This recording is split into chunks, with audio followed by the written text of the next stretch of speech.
Nashville, I own and operate the Bohemian in Macon, Georgia. A retail metaphysical gift shop, and I'm also a certified meditation instructor. I also was awarded the Outdoor Business Alliance Small Business of the Year last year. Awesome. All right, so I know in talking to you, one of the things that you are most proud about is how you managed to create a really safe space within your business within Georgia. Tell us a little bit about that. So back probably around 2019, we started having a lot of conversations in Macon around comprehensive civil rights and how we could get legislation passed in Macon around that. And other cities in Georgia were doing it, and we wanted to be one of the first. And so a group of friends and I were sitting in the coffee shop trying to figure out what we could do.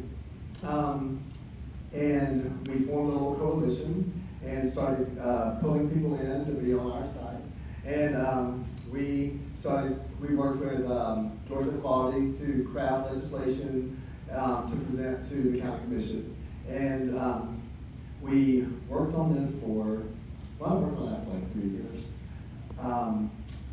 We were meeting and talking and discussing, and in 2020, there was a rash of trans murders around the Southeast. I know many of y'all in this room remember that. And so it was in May of 2020 that it was May of 2019, that we looked at each other and said, we have to do something now. And so we decided to create a Macon Pride Festival. And we didn't really know what that was going to look like. We just knew that we were going to do it on June 22nd, which is amazing because that's today. So 4 years ago today, we held our very first Macon Pride Festival. It was a 4-hour afternoon festival that we didn't know what the heck we were doing. We planned it in 2 weeks. We did what every festival does, and we looked at each other and said, who's going to make t-shirts, right? Because that's the one thing we knew we had to have was making Pride t-shirts. And so what we did though, Michael, is someone had to foot the bill. And so I just started paying for everything from the Bohemian Den to fund the festival. And we really just started putting our money where our mouth was. And we just charged everything. Just started charging stuff, and making it happen. We had over 2,000 people show up that day and dance in the rain. It was the most beautiful experience I've ever had in my life, and I'll never forget. And I can't talk about it too much, so I'll cry. But it changed my life, and it set me on fire. It made me. I remember I told you this earlier. I put a pride flag up in the window that year, and I realized that I was coming out as a gay business owner. And I will tell you that besides coming out as an individual when I was 15. Coming out as a gay business owner was the most traumatic thing I've ever done. Every single insecurity, every single scared feeling that you could possibly have, it all comes rushing back. It doesn't matter if it's been 30 years since you came out as a person. When you come out as a business owner, that's your livelihood. That's everything you work for. And it's scary because you realize, especially in small town Georgia, that can be ripped out from under you really quickly.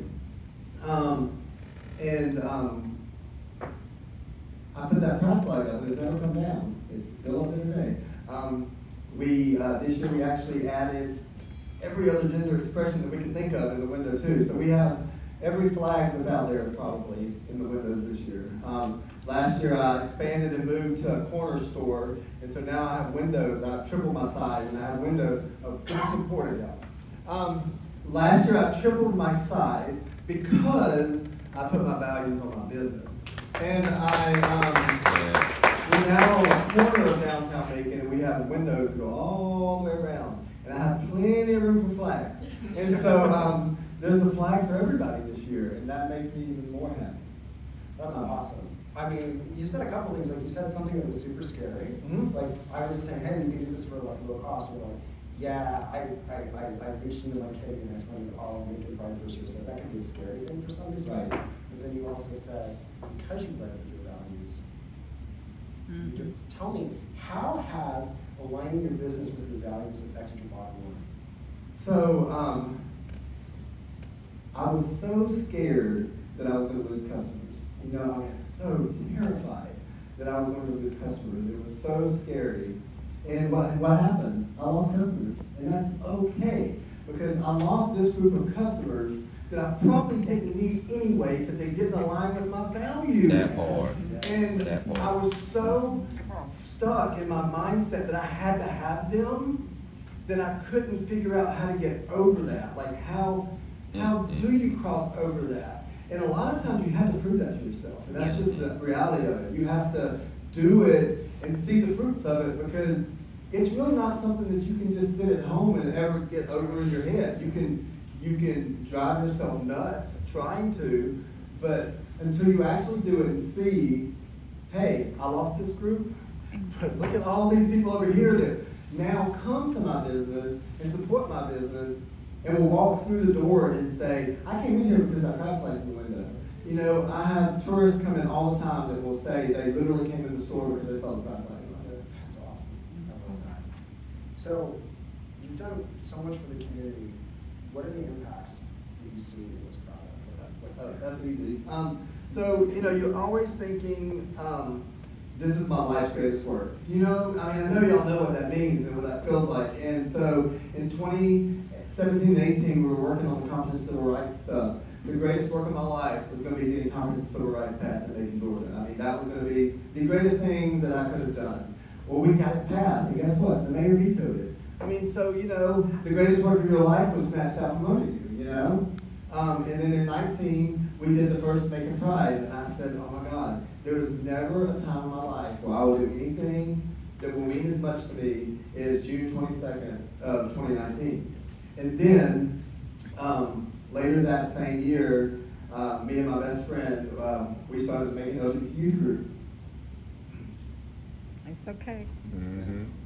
It's okay. Because nothing in my life that will ever be as good as that.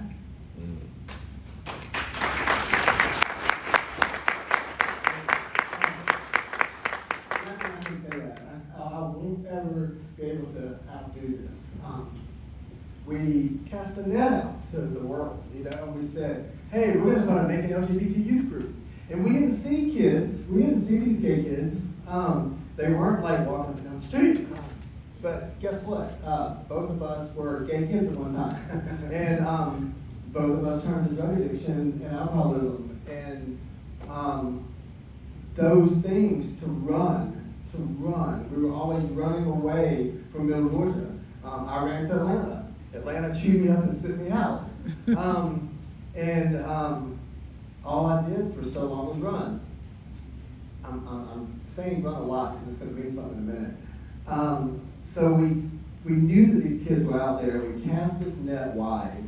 And we have kids that drive to Macon every month from over an hour and a half away. Way down deep in South Georgia from Cordele, we have a kid that drives to Macon to come to the youth group because there's nothing in Cordele, Georgia. So that's true. We have kids come from Roberta, Crawford County, from Jones County and Gray, Perry and Warner Robins and Byron, and Newland, and they come to Macon because they know they found a safe space. One of the greatest things that has happened is one of the kids told me just 2 weeks ago, they said, Mr. Scott, you have taught me, you're the first time in my life that someone has taught me that I don't have to run away from Middle Georgia. I think that's like, wow, that's full circle for me. Because I had to run away from Middle Georgia. And so, when you look at it, the first year, we had this storming norming with the kids. It was really fun. None of them knew each other. All the kids are trans. They're all homeschooled because they've been bullied out of school. None of them knew each other. They're all from over an hour away, so they kind of had to get to trust each other and trust us, you know, and know that they could trust us. I wanted them to know that my business was a safe space. So there were times we met as a group at my business so that they would know that this is somewhere you can come and be safe. I have friends in the community of Macon that are also safe, and I know this. And so we go to Hello Boba because I know the Boba shop is a safe space. We go to Reboot. I know Reboot is a safe space. I take them to other safe spaces so they can learn where they can be safe and be their authentic selves. The second year was fun because they started doing sleepovers, and they started really getting to know each other and becoming friends, and started hanging out and going to pool parties together and doing things by themselves. This year has been the year because now they're all dating each other. And so this year has been really, really fun. The greatest thing I can say about this year, though, is with dating each other, what they do is, and I have to put a caveat in there, I have 8 employees. All of my employees there's so much I want to tell you on. I don't have that much time. All of my employees are LGBT kids. They're all on the LGBTQIA plus spectrum somewhere. I do that intentionally. I hire queer kids. I do that on purpose. I have a trans kid that works for me that he would not have survived if he got a job anywhere else. They would have chewed him up and spit him out. But I gave him a chance, and now he's one of the most confident young men I have ever met in my life. He has keys to my store. And he was petrified 2 years ago when he came to me. And so that's important because on a Friday night, these parents will bring these youth group kids to the store on their dates. And because they know that they can drop those kids off at my front door of my shop in Macon, Georgia, and they can have a date that lasts for 2 hours where they literally walk around a retail shop, by the way, holding hands, talking. I have sofas in there, so they'll sit on the couches and like sometimes like kiss on each other. It's really, I really like stop.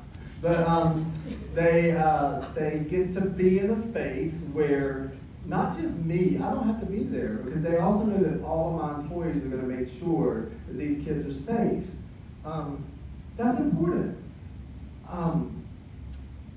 Yeah. So maybe one more question. Okay. I want to go back to what you were talking about in coming out a second time and doing it again. And that was tough. That's got to be really hard. But what have you? How has this work changed how you view yourself? How has it changed how you view yourself as a leader in Georgia as a result of making these hard decisions? So it has taught me how to, and this is important. If you don't hear anything else from me today, please hear this. It is so vitally important as an LGBT community to find and work with people who are not like you. Like, one of the hardest things to do is you want this, and you want to be out in that. But straight people are not going away. You know what I mean? And people who are conservative, they're not going to go away. And outside of Atlanta to me in my life is a silo, because I've lived here and I know what Atlanta is like.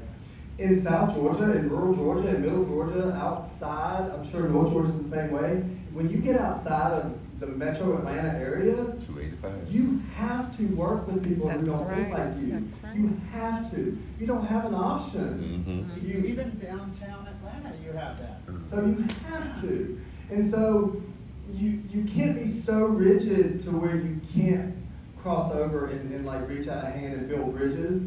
And so in Middle Georgia, some of the best work I've done has been building bridges and creating safe spaces, but also not being so rigid that I can't reach across and work with other people. And what that's done for me is I told y'all that I won the Outdoor Small Business of the Year last year, which was one of the most amazing things that's happened to me. But I have to tell y'all, one of the things that made me cry more than I did today was last year the Macon Chamber of Commerce recognized me as a Business Leader of the Year. I was a gay man in Middle Georgia that won their Business Leader of the Year award. It was the very first time, and they told me the reason they chose me was because of my work with the LGBT community and how much of an impact I've had. In case y'all were wondering, the Macon Chamber of Commerce is not a liberal organization. And so, being able to build those bridges and being able to work with people that don't look like you and talk like you and even think like you is so vitally important, especially in Georgia. Well, thanks. I think with that, we have about 4 minutes if I'm trying to keep them properly. Chris is nodding his head, okay. So we can open it up for questions and see what's coming up for you guys as we have this conversation. Anything? Yes? How do you make a safe, like a company a safe space? Like what steps do you have to? So they said, how do you make a company a safe space? So that's a very good question. Number one, you have to build trust. And you do that by being authentic. Like Michael said earlier, you can't put a pride flag up on June 1st and take it down on June 30th. Yes. That's Yes. not a safe space. Yes. You have to invite people in, and then you have to, once they're inside your space, you have to show them that it's a safe space. Have things inside that prove that to people. When you walk inside my shop, you'll see this also stays up 24/7 year-round. Black Lives Matter sign, people over profits. I'm trying to think of all. I love signs, so they're everywhere. Things like that. Like you need to visually see that the space is safe, and then you just have to let people learn to trust you. Yeah, that's good. I don't really have a question. I just want to tell y'all about his store, like for real. It is so diverse, and it's not just gay, straight, but he has so many things that touch cultures. So you don't just walk into, here's a cross. You walk and see it's a Buddha, it's an Indian, it's an Asian, it's a black, it's a white, it's I think to add to what you're saying is creating the safe space has to cross over the line. It can't just be the gay safe space. It has to be the safe space. And he's my buddy, but I'm not just saying that. It just really is a place like you go there and you just want to be there and not leave there. It's great. You've done a great job.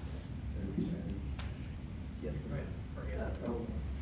That's a great segue for those who ask, what type of business do you have and you have an online presence? I do. So it's a metaphysical